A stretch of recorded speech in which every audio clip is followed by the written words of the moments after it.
A session on business case for circular economy at the 19th Sustainability Summit. The world faces urgent environmental challenges such as climate change and resource shortages, highlighting the need for a restorative and regenerative circular economy. Businesses can play a key role in this transition by collaborating across value chains. This session will explore the business case for a circular economy and emphasize the need for standardized metrics across various sectors to measure circularity. To lead and commence the session, we warmly invite the moderator, Dr. Nandini Kumar, Senior Consultant, CII-ITC, Center of Excellence for Sustainable Development, to the dais. We also request that the panel members join the moderator on the dais. Thank you.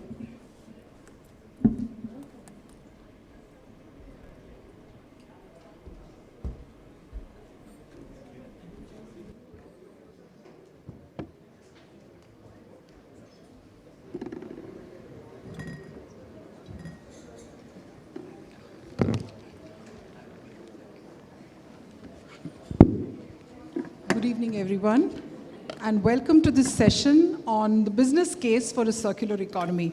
It gives me great pleasure to welcome our participants over here on the dais and all of you. I've known all of them in one way or another for a long time, except Anti perhaps, but we will get to know each other better now. I think with circular economy, the kind of concept that we hear about most in India with respect to the term circular economy relates to recycling. I've often heard this from many companies, from many people. We are a circular company because we recycle, or we are a circular organization because we recycle. And I think one of perhaps the most important thing to understand is that circular economy is a very large concept.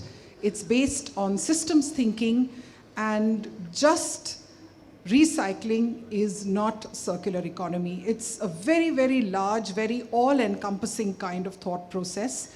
So something that gets neglected a lot are the business models in circular economy. And that's where the maximum scope lies.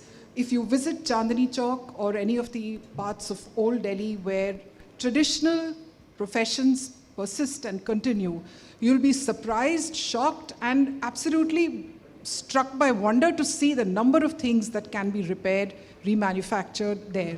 But we don't have a framework to structure all of these and call it, measure it and measure the contribution of these to our economy. So we may have the components of a circular economy, but we're not able to quantify their contribution. And this is part of something that we at CII are very concerned about. And I have a flyer here, which perhaps you do on your table as well, or you will soon. You will be doing that.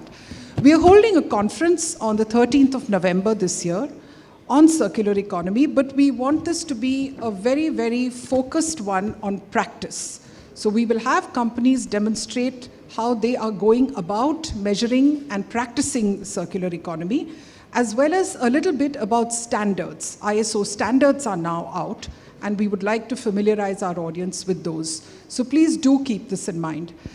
The other thing I'd like to tell you about CII's activities in circular economy is a measurement exercise that we have begun. It's called the Circularity Gap Report. And those of you familiar with Davos might know that each year this foundation, the Circle Economy Foundation, to the left of the screen there, produces this report. It publishes a report each year on the circularity gap assessment of the world as a whole. Now, these assessments can also be carried out at country level, at city level, at entity level. So we are engaged with the Circle Economy Foundation to carry out such a task for India. We've completed phase 0 of that. The results came in only yesterday. And I just want to run you through two of the major outcomes of those. First is, unsurprisingly, that data on environmental parameters is limited, inconsistent, and fragmented. So there's a need to invest in a shift to integrated and standardized environmental accounts. Ram is nodding, yes, yes, I told you so kind of thing. You didn't need to engage a foundation to tell you that. The second is that the methodology that the Circle Economy Foundation uses will make a useful benchmark to steer and guide this measurement approach. And we also have a participant here from the Embassy of Finland. The third thing that we took away from this exercise was that bioeconomy, technical materials, agriculture, renewable energy, water, building, construction, infrastructure, the role of the informal sector and employment are crucial considerations which will feed into this circularity report that we are doing and provide insights with respect to a circular economy. So that's my summing up of the work that we are doing. And now I'll request our panelists to please introduce themselves in a sentence or two. Please begin. Thank you, Nandini. Hello, everybody. Good afternoon. I'm Dr. Antti Herlevi from the Embassy of Finland. I work there as a counselor for water and circular economy.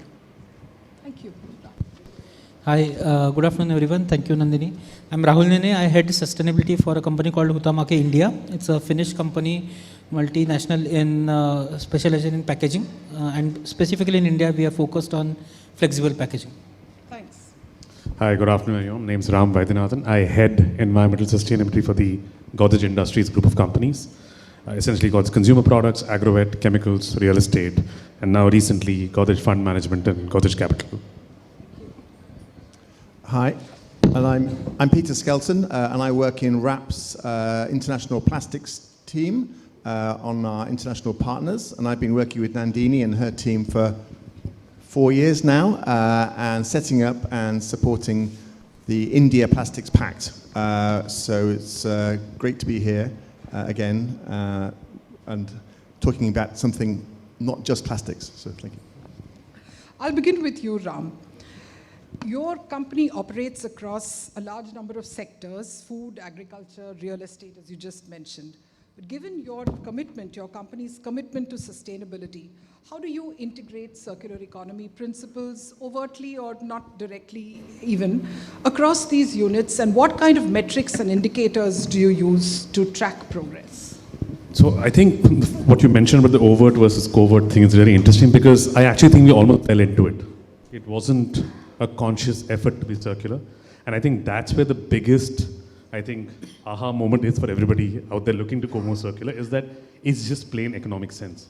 It just makes economic sense to be more circular, because unlike anything, any other part of sustainability, you're not even looking at any investments. All you're looking is for ideas, an ideation, but how do you utilize something that's not of use to you, but can be of use to someone else, or what's not of use to someone else, how can it be of use to you? Very simple principles. And I think it's like an onion, it's 3 layers. When we first started looking at circularity, we started looking within our operations. How can we make within the operations more circular? The best example of this, I think, is our oil palm business. It's part of Agrovet, which is, we have an oil palm plantation in Andhra and Telangana. It's I would say, almost 100% circular business. What I mean by that is, once the palm oil is extracted from the fruit bunches are then converted, pulverized into briquettes and powder to be used in a cogeneration system, which gives us 99.7% of our energy needs. And the ash that comes from that is renutrified and used as fertilizer back in the plantation. So it's an entirely circle. But again, it's not something we consciously set out to do. As we went about the business, we said, okay, this makes sense. Now for our other businesses, now this is where the second layer comes, is how do you spread circularity within the same sector, but outside your business. So we took the same principle of biomass, and because 70% of our energy use is thermal, and we've converted all of our thermal use to biomass from fossil fuel. So we have a lot of biomass ash. So the question was, what do we do with it? And we've explored everything from tying up with real estate players who want to buy it for making bricks, because part of green building certifications, including recycled material into your building material. We've also identified agricultural agencies who want to use it for making biochar or fertilizer, other aspects of it. So that was the next, I would say, iteration of evolution of circularity for us. The third layer, which is very much at its nascent stage right now, is how do we collaborate on things that are not so easy.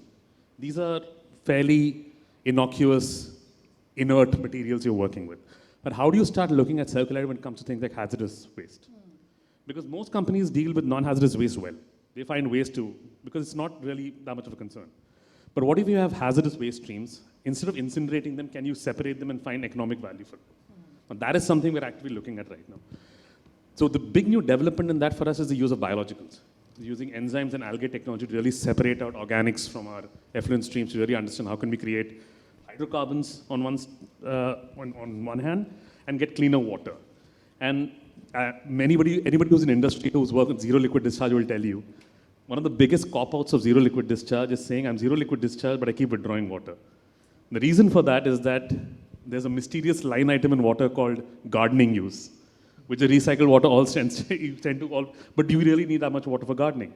Could it not be a situation where if you're in MIDC or an area where they need clean water, could you not connect with them to say that, look, I'll get treated water as a value or as a service to other industries or people living in that area? That's, again, the next evolution of circular economy. So very much early days. We tried using some indicators like the CTI tool, but I think we were not developed enough in our journey to really make use of the tool effectively. We are now exploring other tools to calculate our circularity index right now, where we are as a business. A little bit complicated, like you mentioned, we're diversified. So it has to be very bespoke. It can't even be at a business level, it has to be almost at a factory level. So working on it, but I think very interesting area of work for us as well.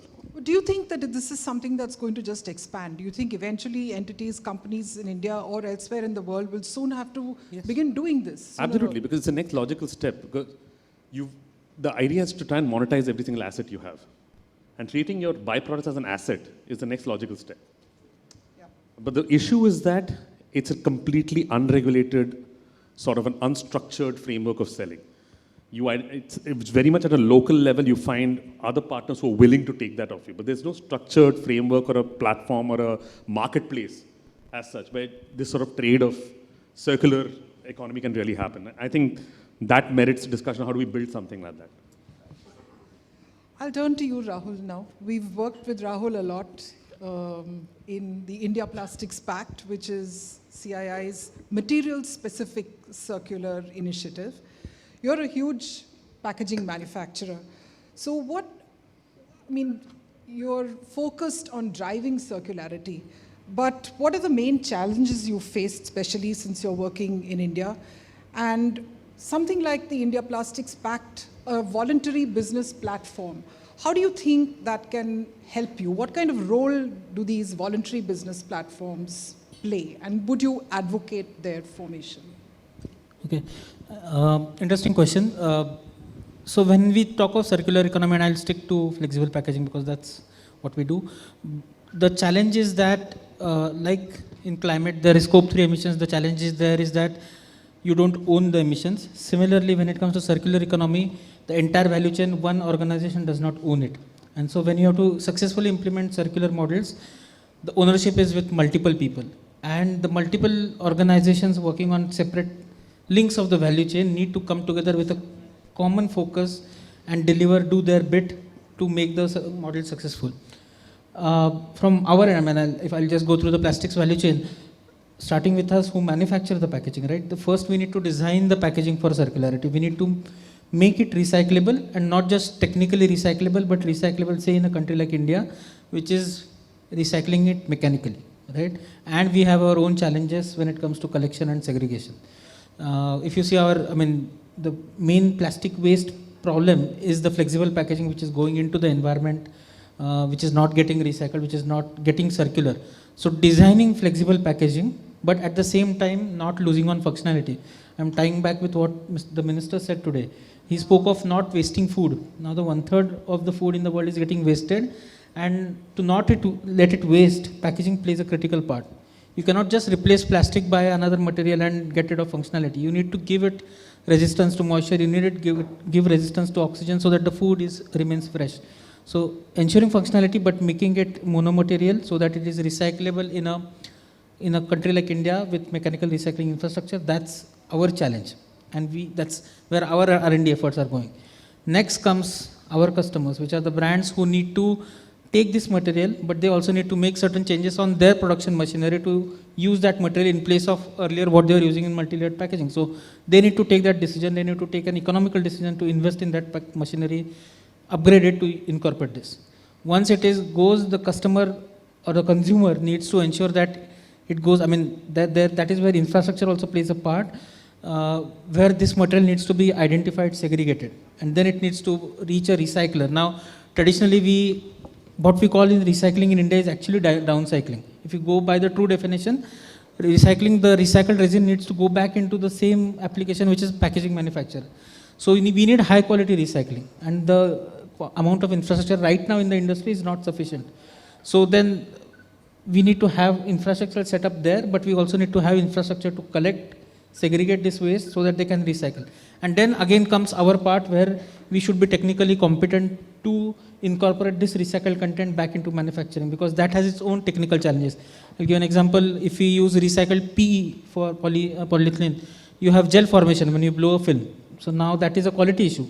So we need to ensure that that does not happen. So these kind of technical challenges come.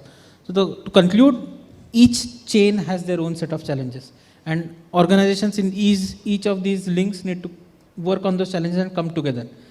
Coming to the second part of your question, that's where I think organizations like India Plastics Pact play a critical role, because they get all these stakeholders together and they can have a dialogue, they can have common targets, they have a common objective, and if all of them commit to that objective, they start doing their own bit to reach towards that objective.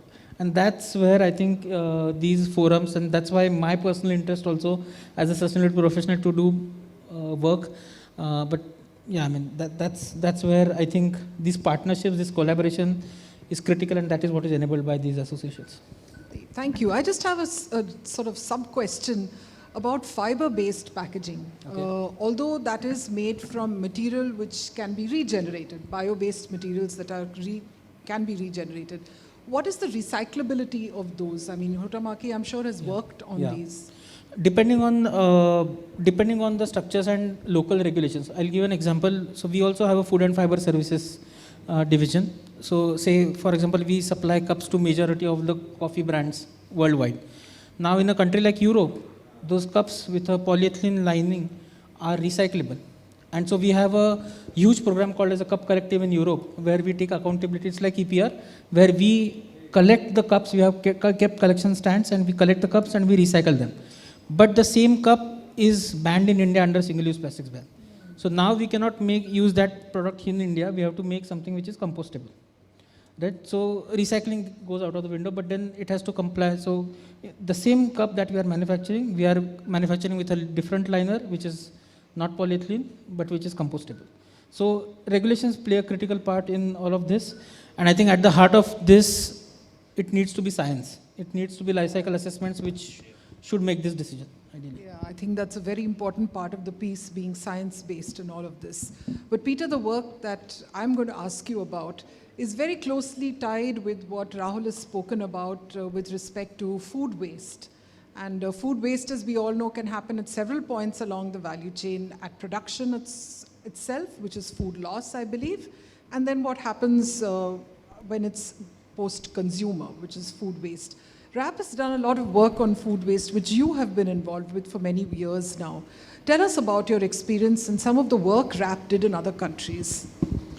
Thank you. And maybe just to bring it back and mention something that hasn't quite been yet is, I think circular economy covers lots of different meanings, as has been said, but it's kind of just good business sense. And it means you're more resilient, more competitive business, more attractive to to staff, but also to investors and analysts. And actually, I think seeing this in carbon, and now we're seeing it in things like the CDP's reporting for plastics, this is only going to go one way. So businesses who rely on investors and analysts for their growth, they are going to be asked these questions. So it just makes good strategic sense to be on this journey. And people, organizations who are part of those voluntary initiatives are often ahead of the pack when it comes to it. But in terms of, some of you might know RAP from our work with CII on plastics. But actually, we've been working on food waste for as long as we have reached on plastics. So for over 20 years, RAP has worked on circular economy, but it wasn't called then. It was sort of how to make more use of, more resource-efficient use of materials. And we've worked in construction waste, in tyres, in organic waste, in glass, all sorts of different things. We now focus primarily on food waste, which is our biggest program, textiles, and packaging, and plastic packaging being one of those areas. So yes, so food waste, it's hugely complex, and you might think, well, you know, none of us here waste food, or it's not as bad as it is in Europe and things, but as the minister said, even I can understand that, a third of all our food is grown, is not eaten. Where it's lost, why it's lost, how it's wasted, varies all across the world in different systems.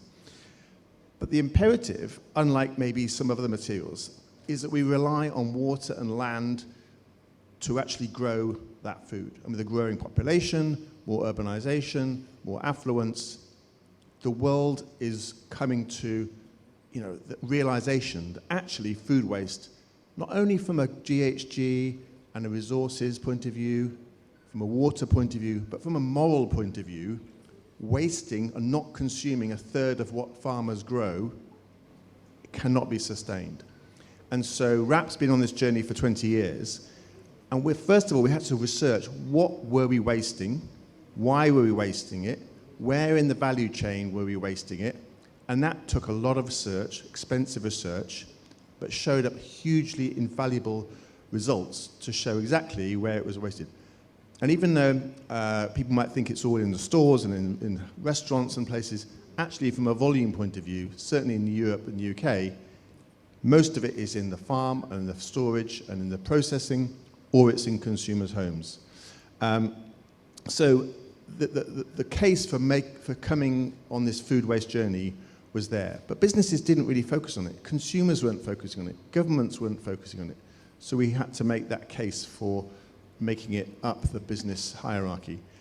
And actually, to their credit, Tesco, the biggest retailer, grocery retailer in the UK, saw this as a competitive advantage.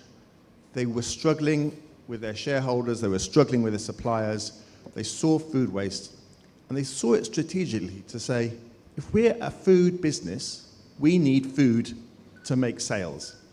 And if we're not competitive and treating our suppliers and our farmers and our growers in a good way and helping them reduce their waste, as with our consumers, we're not going to have a business in 20, 30 years' time.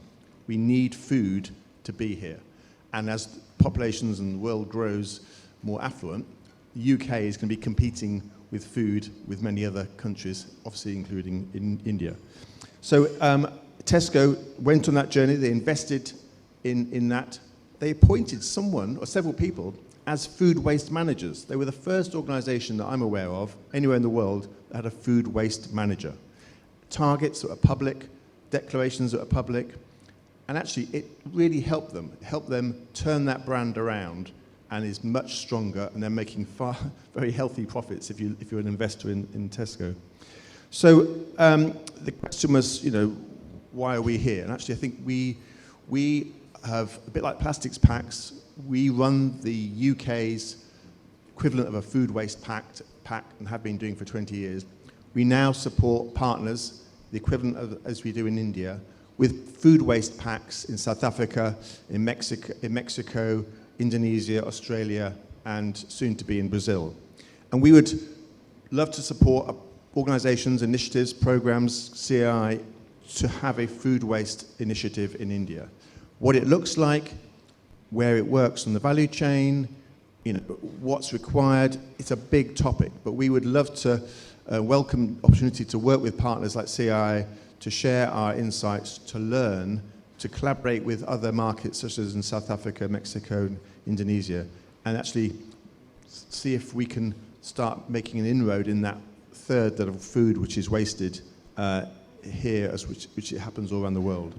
So we've got nothing really concrete to declare yet or anything, any big announcements, but hopefully this time next year, you know, we'll have a much stronger presence and a much, you know, together we'll have a program on food. But if you're in the audience, and you're a business, a government, a funder, and you're thinking, actually, I'd like to know more about food waste, then you know, please come and contact CII or myself, and we can carry on that conversation. But thank you. It's a very delicate issue. You know, places like marriages, we're all familiar with the amount of food that gets wasted over there. But how do you take that strong social stand of not serving 20 dishes? It's sort of considered a reflection on your happiness, on the welcome that you give to your guests if you just serve them 5 things.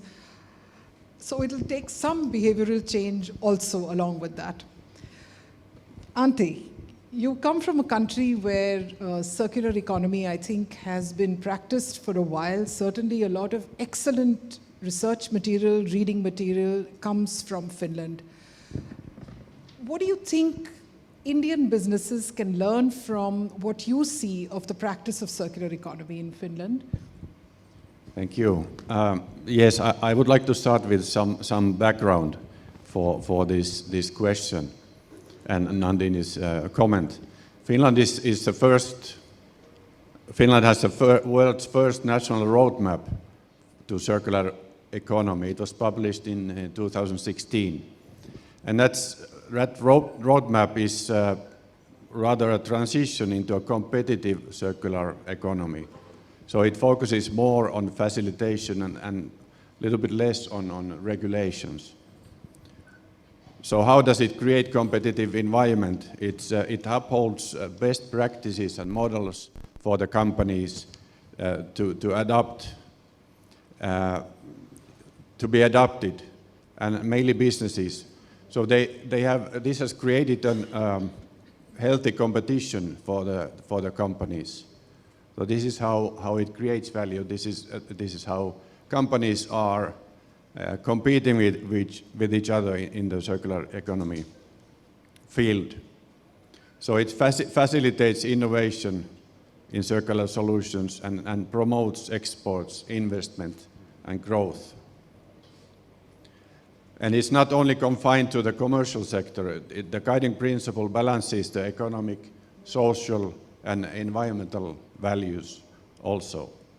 So the main focus points of our roadmap has 5 areas: sustainable food system, forest-based loops, and that means that the paper mills in Finland are converting their side streams into bioproducts.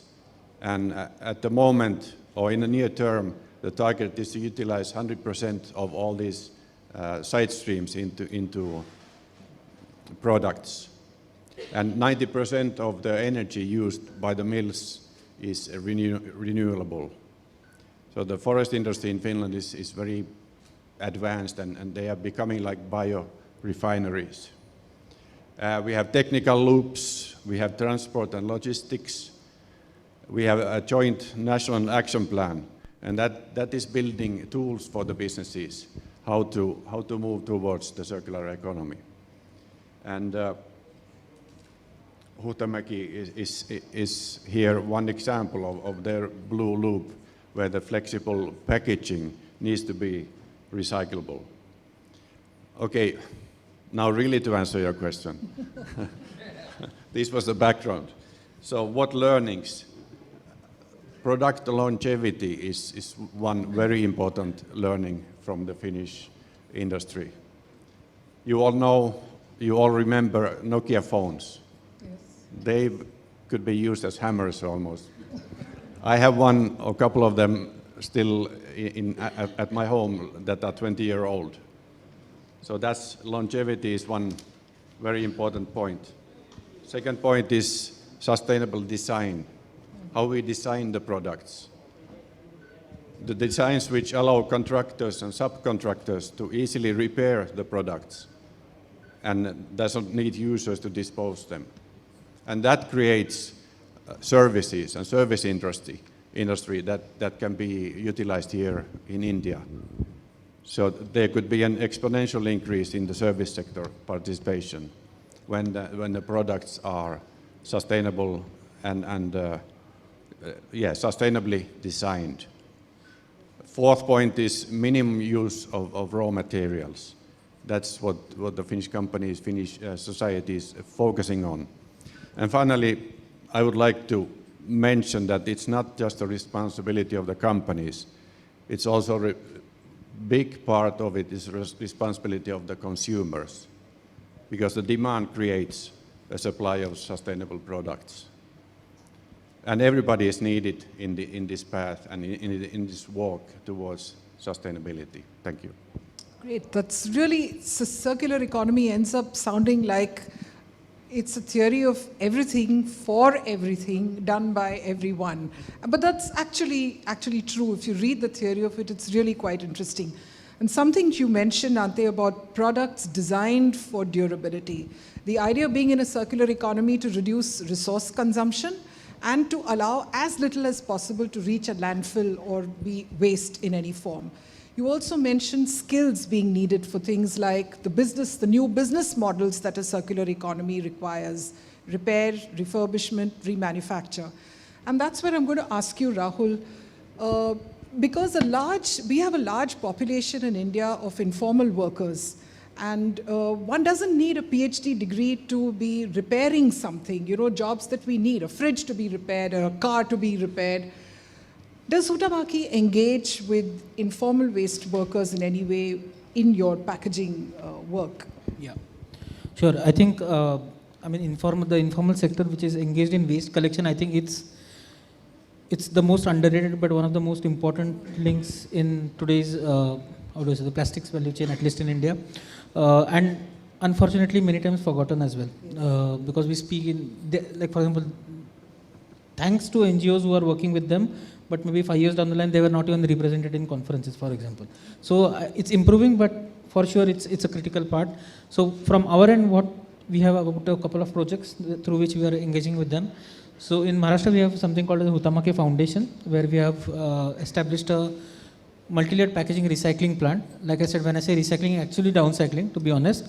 But it will take few years to move to 100% recyclable packaging under the Blue Loop program that Antti mentioned. But till that time, of course, we are doing our bit to divert MLP from landfills to recycling, and that's where we are engaging with waste collectors. So what we do is we actually invite these waste collectors from the nearby areas to our plant, and it's generally a dialogue in the sense that, and which throws up very interesting points. We generally think that, how will segregation happen? We need machinery, etc. I remember a dialogue where a lady said, I can feel it and I can tell the material. I can tell you with my eyes closed whether it is PP or PE, and I can segregate it. So there are strengths with this sector, and first understanding the strength of this sector is very critical. That's where we are engaging with them. And the main long-term objective of this is, while we design for recyclability through Blue Loop, etc., it actually needs to be recycled ultimately. And to ensure that, we need to understand how those recyclable structures will be identified by them as recyclable, will be segregated by them, and what can we do to ensure that they reach a recycler, right? Like today, milk pouches, they intuitively know that they will get a good value for it. They know they have to segregate it, they will sell it, or even PET bottles. Similarly, what can be the identification markers towards recyclability that can enable that our Blue Loop structures actually get recycled? For this, we engage in a lot of dialogue with them. Similarly, we have a project in Mumbai where we have set up a collection plant in the Mithi River. About 7 tons per day we are collecting river waste and then sending it for recycling over there as well. Engaging with the community, because the kind of waste that they come across, I don't even want to describe it here. How they are segregating. If we don't understand their challenges, even if we design the best theoretically, it will not get recycled. That's where we are engaging with them the most. Last bit quickly, I would say we have a EPR regime in India, and I think it's every company's responsibility to also ensure that the EPR mechanism they set up actually ensures that the money or the EPR fees reach the waste collectors as well. So we do our bit in terms of auditing, in terms of due diligence, to ensure to work with EPR partners who are ensuring this. So while it's very easy to get EPR credits at a very nominal rate, but maybe take that additional burden commercially as well, but ensure that we are working with partners who ensure that through the EPR at least the waste collectors are also benefited. Yeah. These are some of the avenues. livelihoods Yeah. are improved through Yeah. simple design changes based on your better understanding of how they operate, how the Correct. waste Yeah, workers yeah. operate. And on the point about this, the fact that milk pouches can be easily recycled is simply because they're easily identified. And that's a very important part of a circular economy, standardization. We'll need to do that across many sectors, and for that you need collaboration. But Ram, if you had to change one thing, and this is not a scripted question, if there's one thing that you had to change to bring about better circularity in your area of work, what would that thing be? I think this is a very difficult question to answer. But to be honest, and this may be controversial, but assigning true value to things, the right pricing of things. What Rahul mentioned right now is actually a function of things not being valued correctly in the value chain. If you assign a value incorrectly, you'll always end up with a mismatch in the overall economy. Take water, for example. It's my favorite example. What we pay for water and the actual cost of water are miles apart. You start bringing it closer, you'll start seeing more circularity because economic value is true. And then you start seeing it become more valuable. And then on balance sheets, it's not just energy which is a problem, it's water which is a problem. Then you start seeing more investment in circular technologies. Assigning the correct value, both to people in the value chain and to resources. That'll be the one big shift that I'd like to see. That's a job for people to do collectively or for governments to push or what? Where does that lie? I think it's a collaboration between government and industry because it doesn't work if industry do it in a vacuum. Yeah. Because there's no point if I set value on something because I have to interact. Because the whole point of a circular, you mentioned, is interactions. Yes. And if I'm not speaking the same language as the off-taker, then it's never going to work. Standardization, coming to some common understanding of what really the correct value is of something is how we'll be able to go forward. Maybe, and that's, again, this may seem very far-fetched, but to make a start, maybe you can start taking maybe the top 10 most impactful commodities or impactful materials in the value chain in India and say, okay, we're going to focus on this. And then see how do we create an entire ecosystem of costing. Because financing essentially is the driver of any circular ecosystem. Yes. So when we get correct value, you'll start seeing commerce flow. You'll start seeing people trade in things. And that's what happened in plastics. I mean, the whole reason we were able to move forward on this was because of regulation, followed by a market ecosystem. That's the evolution of any circular journey. So the government has to be there to set the ground rules and then let the market economics dictate the right price for different aspects of the circular economy. I have often heard it being said that circular economy should be driven by the Ministry of Finance and not by the Ministry of Environment. Because if you do it financially in a tight way, the environmental and social benefits will follow. You won't need to really do anything to bring those about. But Peter, you're a sort of expert in these collaborative exercises. And tell us what you've learned in your experience about the practice of circular economy through collaboration. What have you learned? Yeah, I mean, it's already been discussed. I think collaboration is key. And I think Rahul's just talked about it with understanding what happens to the waste, that once they've sold the products and knowing what the waste pickers and the waste sector are actually doing with it. I think that is crucial. And all the initiatives we're working with, it's food, packaging, electrical products, knowing and understanding the upstream supply chain and the downstream fate of your product is crucial to understanding circular economy, because that's the only reason how you'll make sure that that becomes a resource and isn't just a make, use and dispose journey. So sectoral collaborations are crucial. And even big, major multinational organizations, until fairly recently, just didn't collaborate with their supply chains and their customers, let alone, they did on a transactional point of view, but having a relationship where you just had to almost tell us your issues, what are we doing? And Tesco actually, I'm not talking about Tesco's here all the time, but they actually did that. They actually went to their suppliers and said, what are we doing that causes you an issue? And it became to do with their specifications. They were specifying produce to be a very tight specification, and that crops don't stick to specifications. So actually they worked with pineapple growers in the Caribbean, who when they had a really good season, a bumper crop of pineapples or other fruit, it went out of their specification and actually started being rejected and having to go down to being made into pineapple juice and low-value things. So Tesco said, well, that's crazy. Why don't we just broaden our specifications, label them as super big pineapples, charge the consumer the same price so they're getting a nice big pineapple, and actually the consumer wins, the retailer wins, and the supplier wins. And all that took was knowing the issues of your suppliers or your customers. So yeah, sectorial collaborations, the other two briefly, it probably would be strategic. And again, with businesses thinking about how can we secure materials, how can we be more strategic in our, we've just come from an India Plastics Pact meeting, and I spoke to a recycler there, and they said they're signing deals with brands for committing to take their recycled material for 3 and 5 years' time, because it gives that surety of supply for that business. That means if you come along tomorrow or next year when the EPR regulations are wanting recycled plastic, the recyclers might well say, sorry, we're selling it to the people who actually did a strategic deal with us last year.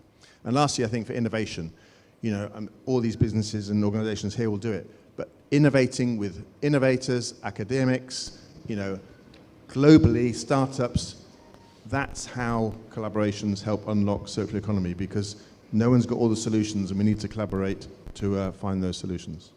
Yeah, absolutely. Even educational institutes, unless you start putting these concepts into the minds of children, they won't grow up that way. And it's not restricted to any one profession. You need circular architects, you need circular civil engineers, you need circular every profession you can think of, a teacher, a dancer, a musician, a painter, anything.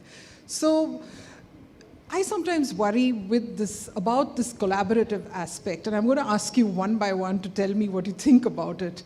Collaboration in today's world, so fragmented, everybody has such violently different views on everything. But are you optimistic at the end of the day about collaboration and circular economies working out successfully?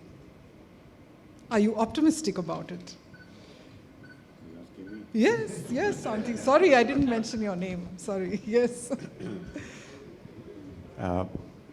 Yes, it is challenging. I underline that, but I'm optimistic about it. There are so many different ways to collaborate between countries and between states and companies and all players. I mentioned a few, how the Finnish circular economy idea is being, how we are trying to plant it here in India. Of course, one thing is that the Finnish businesses in India are following the same practices as they are doing in Finland. So that is very clear. That is kind of a no-brainer in a way. So they have their same mandates as they have in Europe or Finland over here. So they are creating backward and forward linkages and the whole value chain. Universities and centers of excellence, we are working very closely with so many of them, Finnish universities, Indian universities, joint projects, collaboration projects in science, etc. Of course, we are, as an embassy, we are working a lot with Indian ministries and government in various ways. So there's many different types of collaboration. One big thing or concrete thing that I would like to mention is the World Circular Economy Forum, which was born in Finland. The first one was in 2017, and since it was planned as a one-time event, but as it was successful, it's been continued every year.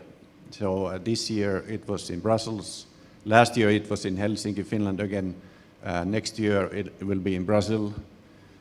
And I hope the year after 2026 it will be in Asia, maybe in India. Great. These discussions are ongoing, so this is not final. Thank you. Yep. Okay, I will stop here. Yep. Thank you. Right. Rahul, you're familiar with the Indian context, but are you still optimistic that we can collaborate industries? How will everyone get together? Are you optimistic? Yeah, I mean, first of all, I think there's no way out. I mean, we have to do it. I mean, there's no room for optimism. It has to happen if you have to go ahead. Second thing, I think, but looking back as a sustainable professional, my journey in last 10, 12 years, companies in 2012, 2014 were focusing on their footprint, their emissions, their waste, factory waste, etc. And I think now they have figured out what to do with it, how to sustainably manage it, and they are venturing out and creating partnerships. So, I mean, the last 5 years, 4 years maybe, have spent, I mean, as a sustainability professional, so I see this change where I'm involved in more partnership-driven projects than just focused on my factory or my footprint. So I think I'm immensely hopeful. And then this, we again spoke of it, but like the India Plastics Pact, the industry association, I think the kind of response, the kind of engagement, the membership that I see in that, I think I'm quite hopeful. I mean, look at the audience. I mean, that's why this is a partnership that's happening. So quite hopeful of it. Ram, the same question to you.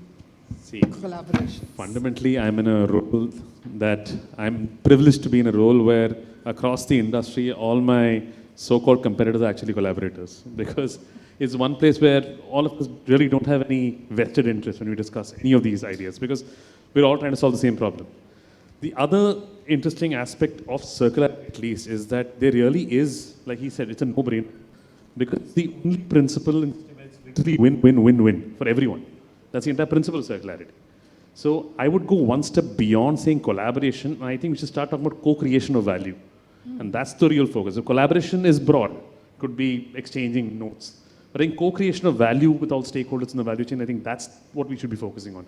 I mentioned earlier about the platform, creating some sort of platform or marketplace for such activities. That's a classic example of great to collaborate at forums, but that's where the real action will be, on such platforms, where we can really exchange financial information and metrics on this. So your answer is yes. Peter, you have the last word.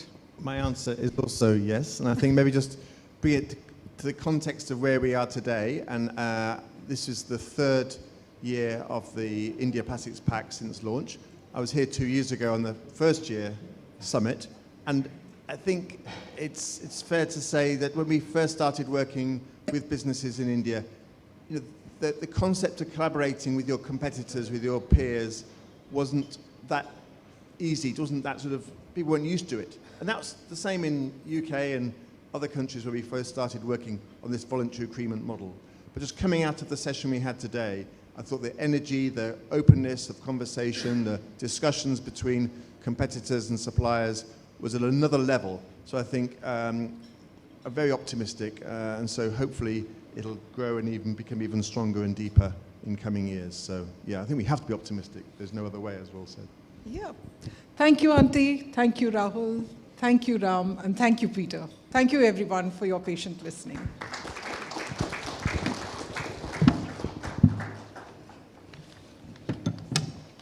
Don't forget this. Oh, yes, we have a little time for questions. Sorry, Peter.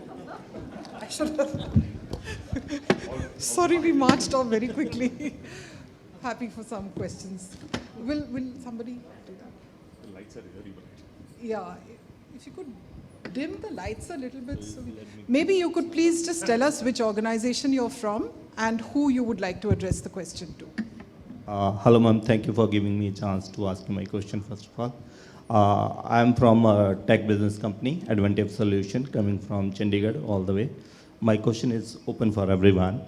So first thing is, as we mentioned, in the manufacturing company, they are driven by sales target. So when I say sales target, so sales target is quite you can say not easy to achieve.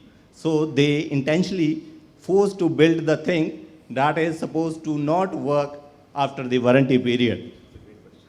Obsolescence. So in that way, definitely we can see the challenge of the sustainable in with the sales target. Yeah. Who would like to take this question? Peter. I think Nokia is a great example of how you can create value while not planning obsolescence into your system. So I think there is a market and there is a shareholder and there's an entire segment which values longevity and not planned obsolescence. So, yes, while you're absolutely right, and this is a question I have struggled with multiple times with my own company, where an LCA might tell you, like, the best thing for you to do is to make your product last twice as long. But then the marketing team will come like, are you crazy? Like, why would you ever do that? I mean, you're going to make me sell less. But it's about how do you create value in a different way then. And that's how we have to really think about it. Because ultimately, in the longer run, being efficient on resources and creating that sort of value and really representing that value to your customer will benefit business in the long run. And again, Nokia is the best example. I mean, he already brought it up. So I think it's a great example of that. They didn't lose value just because they built products to last. Peter, do you want to say? Yeah, I think it's a great question, and there's lots of different solutions to it. But you think about what's a business about? Is it about just selling more stuff and volume? Or is it about actually value and long-term profitability? And you look at something like the phones we all have in our pockets. Most of us don't own that phone. They have a deal with an organization that actually means that they get the phone they want for as long as they want, and it locks them into that service provider, and then they pass it back and it gets recycled, and then they get another one. Lots of businesses in Europe are taking this behavior. Actually, trying to build a long-term sustainable business with a consumer, and we're seeing it again with reuse and refill and business models which are about actually providing a service, not just volumes of stuff. And even in units points of thing, just thinking about, are my sales targets on profit or are they on volume and just sales? Because if they're just on sales, we all know the mantra, you can be very successful in sales but not make any money. Would you like to add something? I think they quite answered it well, but one thing internally that I would like to reflect is we internally have a system of specific focused sustainability linked sales targets. In the sense, so we have internal workshops that are focused, like you said, about Blue Loop. So we have Blue Loop focused workshops which are, I'm also part of it. There is sustainability, there is operations, there is sales, and then we come out with targets, how our salespeople are going to increase the sales of just our sustainable products. And there are sustainability linked sales workshops and targets given to them. So there's a bit of, that's an incentivization that's done to the sales personnel to sell sustainable products. So it's kind of an incentive, that pushes them. So if I have to sell to a customer a MLB as against a Blue Loop structure, I'm incentivized to sell Blue Loop, which is functional and recyclable. So things that like these can also help. Yes, gradual change, yes. Was there, Yeah. you had a question? Hi, I'm Deepa Vishnath here, and I'm the Global Sustainability Lead for a chemical manufacturing company. We are also into fiberglass manufacturing. We have manufacturing sites throughout the globe. My question is for Mr. Ante, and probably rest of the panel could also answer it. There is a recent regulation which has been coming up with ECHA, which is on PFAS, polyfluoroalkyl substances, which goes on to almost all the packaging substances, including food packaging, every other packaging. So I would like to understand what is Finnish government doing and how is it helping the industries to go past this regulation. How are they, in Finland, how is it being carried out? The question is because we are also working towards it through our European manufacturing companies, and any light on this would be helpful for me.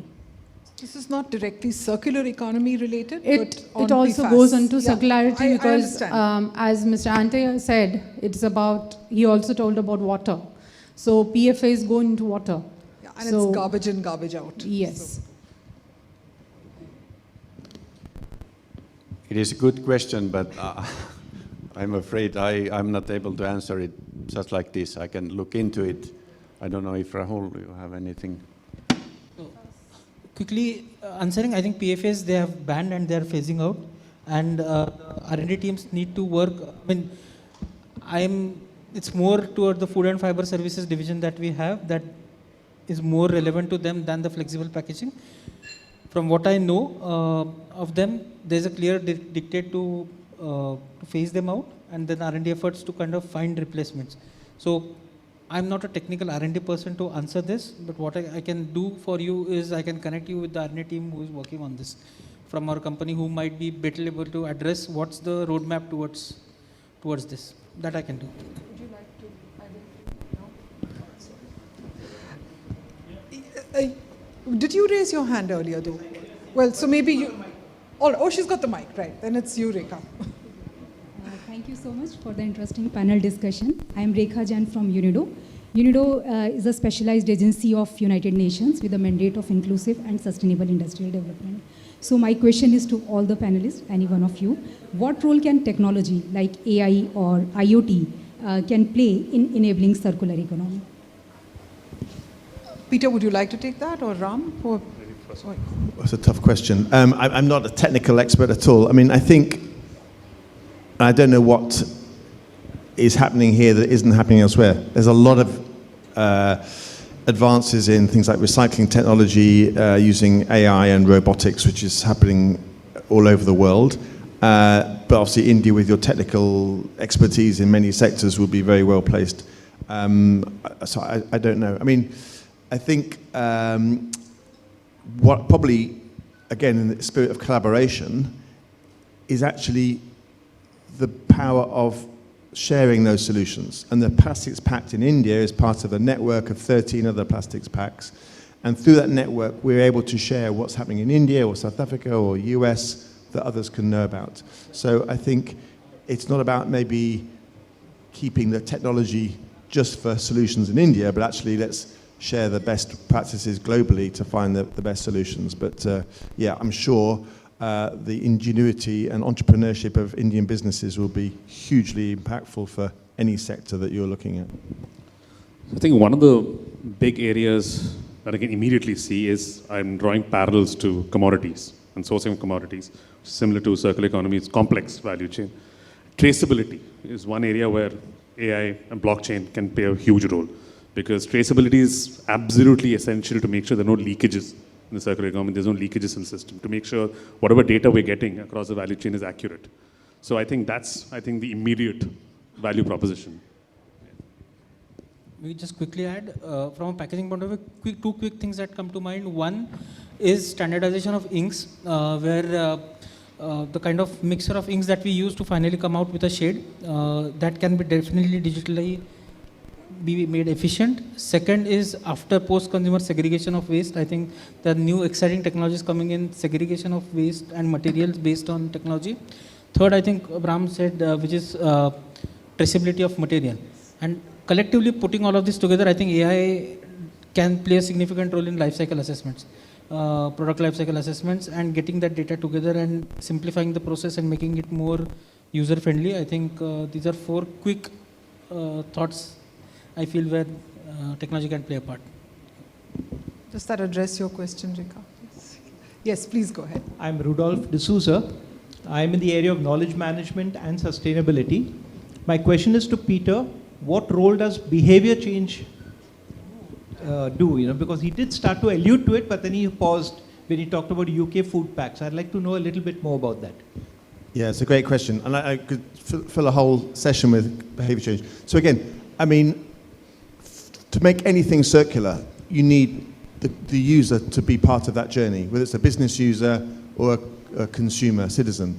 And so part of RAP's work has been running the citizen behavior change campaigns for things like food waste. So Love Food, Hate Waste is our behavior change campaign, which we also relicense around the world. Recycle Now for packaging, and Love Your Clothes, which is a smaller textiles consumer behavior change campaign. So yeah, it's a big topic. I'm not a consumer behavior change expert, but understanding how to bring the consumer in a positive way on this circular journey to reward and normalize behaviors, whether it's recycling or separating your waste, using, trying to make products last longer. It's a whole science in itself, but it's absolutely crucial. And I'm sure that the FMCG brands on the panel would have their own stories. But yeah, it's a great question and a great thing. And it's probably something that we haven't had the resources and the the ability to really get into the India Plastics Pact yet, but actually we just announced, or the CII announced today, the start of that citizen behaviour change journey with the India Plastics Pact. So watch this space. I think you'd like to hear. Yes, I would like to emphasize that clients, users, regular people and behavior, it's hugely important. Nothing happens if we don't change our behavior, and starting from the kids. For example, this circular economy thinking is in Finland is starting from kindergarten, or actually at homes when children are small. So that's where it starts, and how to segregate, how to save water. Even in Finland we save water, although we have plenty of it and it's quite good quality. But it's in the mindset of people. We save energy, and we can do it here equally. We have been planning or starting to plan some educational programs for school kids about circularity, about circular economy, about saving water and energy. So it's hugely important. Any questions? We can probably take one more. Yes, please go ahead. Thanks. I'm Kiran Gopale. I'm from Godrej and Bynes. I'm heading sustainability. The question is for all panelists. How do you measure the success of circular economy initiatives which we have implemented for your organization?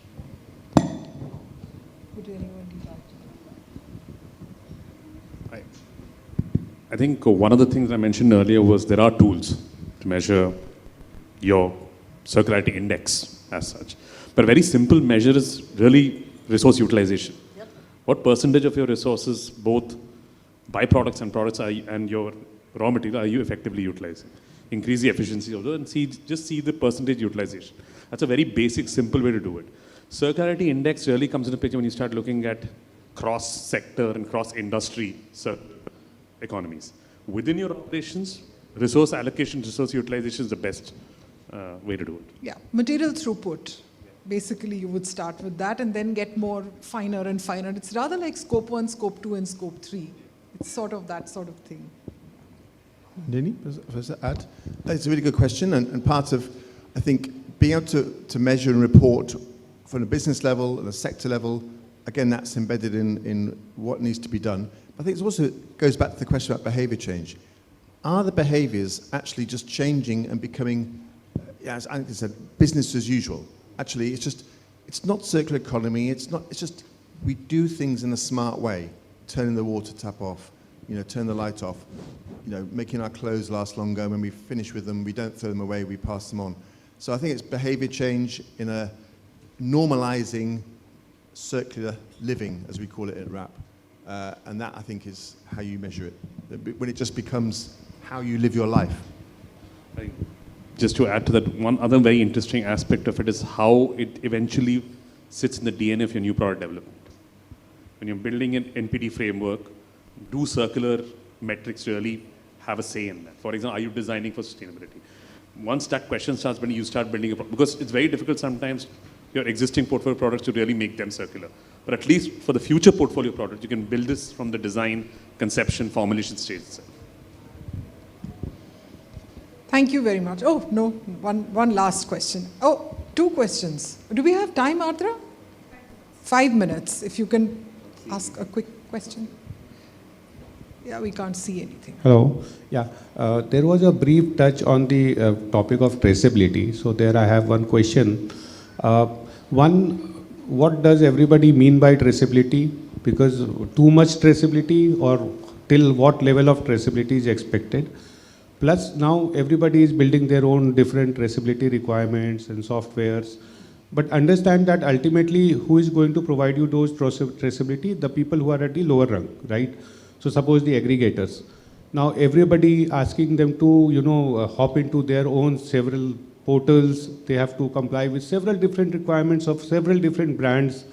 So how do you think this will, ultimately fan out? Because ultimately there should be some common government-owned portal, some sort of thing. Otherwise, too much of this thing will completely spoil. Yeah, fully agreed. I mean, from a traceability point of view, I think I would re-emphasize and emphasize it is very critical, because we don't want to make any claims which are not true, and that's why traceability is important. From a common portal point of view, I'll again take an example from plastics. But the current CPCB portal, the EPR portal that we have, with the regulations coming in next year around recycled content use, now there is a common traceability process that would be followed, that have to be followed by brands, by converters, by recyclers on the portal to declare. So for example, the recyclers, when they get registered, they have to, there is a physical verification that's done, and they have to create recycled plastics credits after showing sales invoices. They are associated with the converter's name. We show the purchase of that recycled content, and then we show the sale to the brand owners, and the brand owners, it shows in their purchase, and then they can declare it. So there is a common portal that the CPCB is coming up, and I fully agree. I mean, there won't be any sense to have multiple portals, but I think it's coming through legislation. But there are also standards available. Like for example, ISCC Plus is a commonly accepted standard on traceability, which multiple companies use. So it's not no one is reinventing or creating new models. It's a common system that many of our value chain partners and our customers use. So I think standard processes are available on traceability. Would you like to say? Yeah, I mean, moving out of plastics, traceability is really important, because without traceability, you cannot pinpoint areas of environmental impact in your value chain. And traceability is, again, I'm using a commodities example. Deforestation cannot be solved, for example, without traceability, because commodity sourcing fundamentally is linked to points in the value chain which, without taking it right to the source, you'll never be able to solve it. But I also appreciate the fact that traceability also could be a hindrance to business, because there are people in the value chain whose revenue depends upon their confidential information and their dealings with their upstream. Asking them to divulge that information is anti-competitive. So it is tricky. It's not easy to solve. And coming to your idea of a common platform, that's actually a great idea. And that's something, I mean, you and I have discussed, multiple people have discussed. It'll be great if there's CDP is a great example of a common platform where data was shared and retrieved by individual companies without any one-to-one connect between the companies. So maybe that sort of a model it's really what's going to work, where there is a central repository of all the data, and then there are off-takers who can take the data as and when required without any leakage of information. Last question of the day.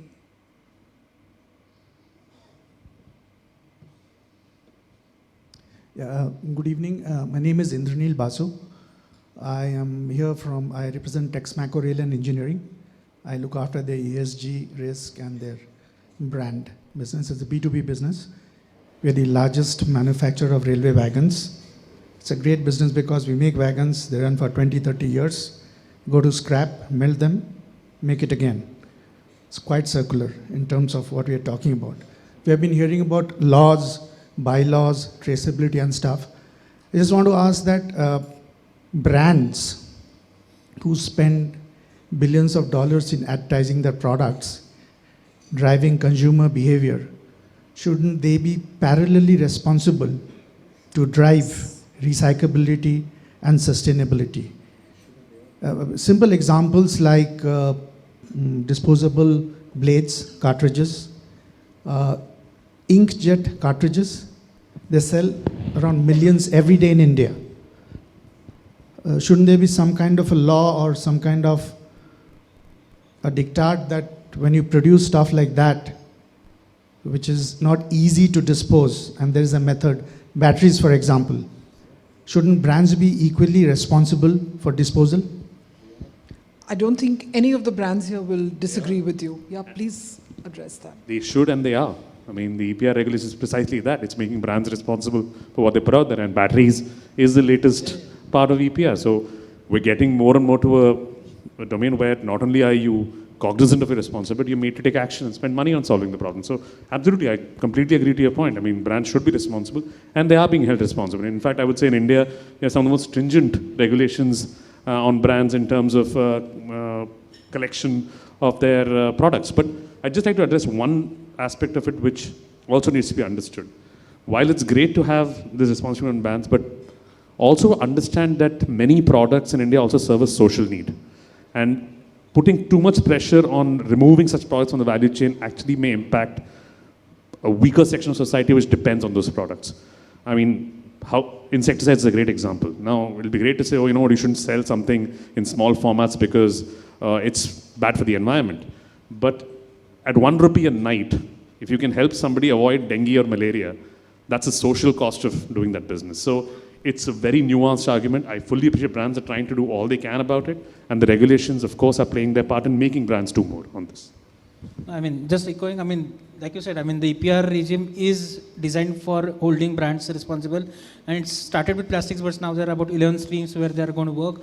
We heard the minister speak about rubber tires, there's an e-waste, there's batteries. So it's expanding. So, I mean, no two ways about it, brands are responsible and are being held. And I mean, recently they penalized a lot of brands for if they have not followed the EPR requirement, just about 3 weeks ago. So it's I guess, we're working on it, so to say, as a country. I think we'll end here. Thank you very much again. I'm sorry I made you all get up earlier on and then sit down. Yeah, thank you. Thank you. Thank you so much. Speakers, please remain on the stage. I request that you please gather for a group photograph. Delegates, with this we come to an end of this session. We thank the panel members and the moderator for this very insightful and engaging discussion.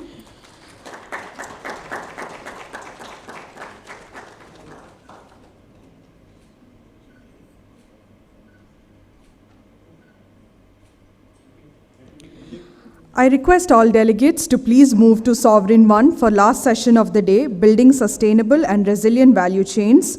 As you move to Sovereign 1, please pick up the flyer for the upcoming CII Circular Economy Conference from the registration desk. For more summit-related information, please scan the QR code on your delegate badges. Thank you.